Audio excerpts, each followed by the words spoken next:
So the next bit was these missing pieces. It was with the likes of Dumont and especially Sighted Moon that really opened my eyes to things that I just never realized. And it was this idea that I suddenly realized that there's pieces in the jigsaw puzzle that one never normally gets access to. Now I know that this is because it's basically left out purposely. It's like history is like a biased version of what is really occurring. But after a review of going over this material, I realized that unless you knew these missing pieces, you would have no idea what is really occurring, what's been going on in the past, what's going on now, and what is about to happen in the future. And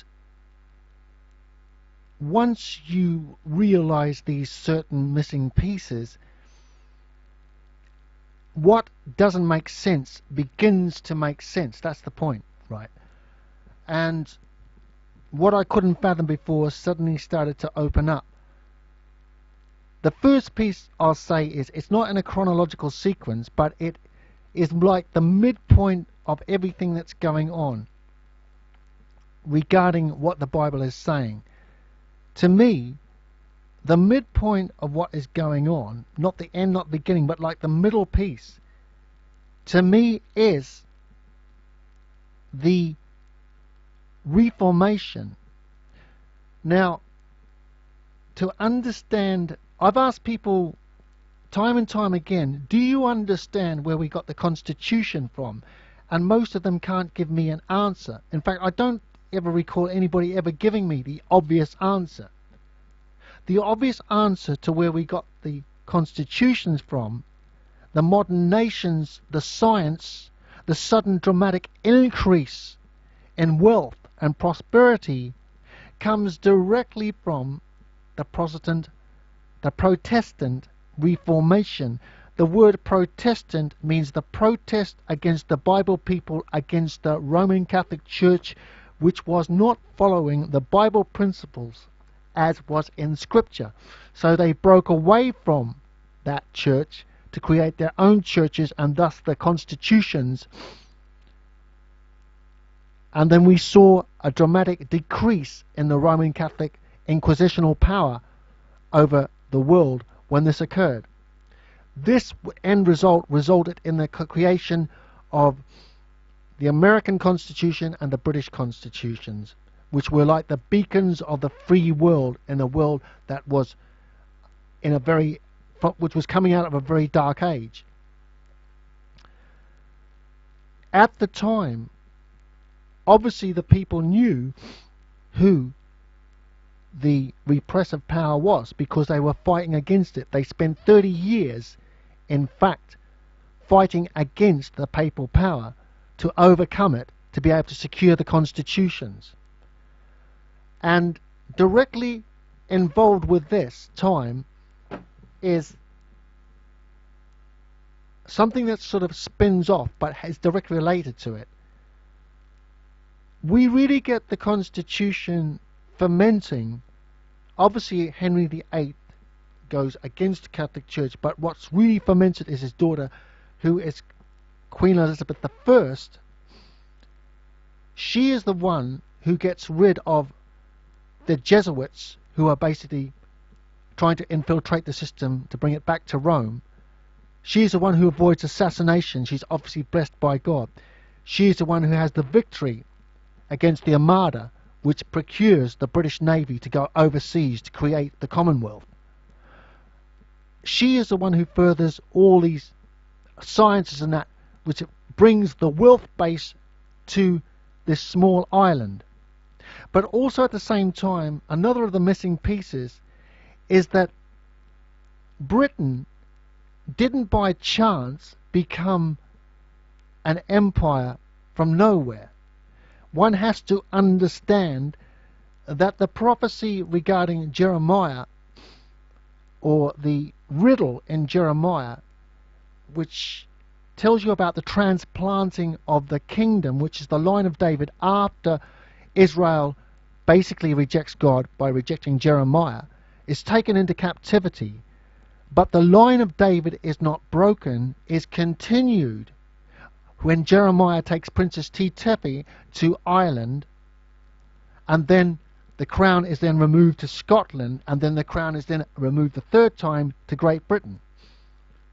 So the line of David continues from where it left off in Israel, because Nebuchadnezzar thought he'd destroyed the line, but the line continued with a princess on the other side. So we have this. Why does Britain figure? Because directly to do with the line of David and God authorizing that Britain, the islands far off, would be the place where David's line would continue. So this missing piece is an essential thing to understand. Also, the other thing is to understand that the Hebrew tribes didn't disappear. The 10 tribes didn't disappear. They got absorbed by a whole lot of different cultures, and they with a whole lot of different names. So even before Jeremiah came to Britain, there were already in Britain Hebrew tribes a long time before the captivities occurred. So consequently, Britain is the land of the covenant, or the people of the covenant. The covenant is a covenant that Moses had with Jehovah. The covenant, the blood covenant that Moses had with Jehovah at Mount Sinai. So Britain, the throne is then transplanted to Britain. Britain becomes like the land of the covenant. Was before it was back in the Middle East, but because of their rejection of God, it's transplanted to the Isles, to Britain. So this is another piece, missing piece. Why Britain suddenly jumped from nowhere to becoming a leading nation is directly due to prophecy that God gives you with Jeremiah. So this other piecing piece, these pieces reveal that the blessings of Abraham, which were given to Abraham, because there's a thing called, another missing piece is the cycle of curses, right? To understand this, one has to understand that God gives great benefits to his people if they follow him, but if they reject him, he sends them curses. So we have this continuous line of blessings and curses, reoccurring with his people, right? What happened with Israel and Judea? They were taken to captivity because they failed. They started to go with other gods. It was after King David, King David really was the model king. He made a few mistakes, but he repented of them, and he unified the tribes, the 12 tribes, into the United Kingdom,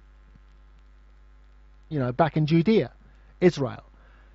But Solomon, in his latter years, rejected God, went against God, and so therefore the blessing was broken, and with Solomon's death, the 2 tribes split apart, or the 10 tribes split apart from the 2 tribes, and so that the split occurred.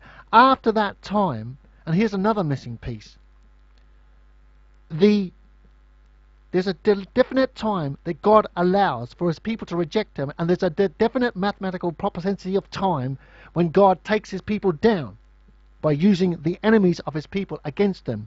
Now, here's a perfect example. From the time after King David was Solomon. Let's say Solomon rejected God in his last 5 years, right? Then there's this interim period directly after Solomon, when the tribes split apart. Majority of the kings are all bad. They reject Jehovah. So we have this timeline of 7 Sabuah, right? 343 years to be exact. And this is virtually exactly the time that is allowed before they are taken into captivity, directly after Solomon. Plus or minus 5 years. Directly after Solomon, there's a period of 7 Sabuah, 343 years, and then the last tribes are taken into captivity by Nebuchadnezzar in Babylon, right? This is the end of the nation as such.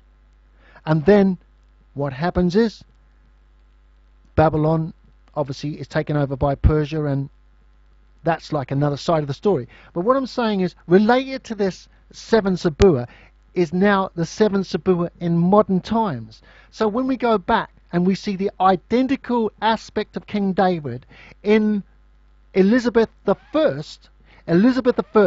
because what is about Elizabeth I? She is the one who procures the United Kingdom of Britain, secures the wealth, the modern age, everything. So that she is identical to David. She is loyal to God. She follows God's laws, right? She avoids assassination, so obviously she's blessed, right? And she secures the Commonwealth, basically. So, but at the same time, after Queen Elizabeth I dies, there's virtually the same period of the 7 Sabuah, and these 7 Sabuah will run out in around 2020. Here is your evidence of the chronological sequence of the cycle of curses. So, according to this sabbatical law, around 2020, we will be taken into captivity again because of violations against God's Torah.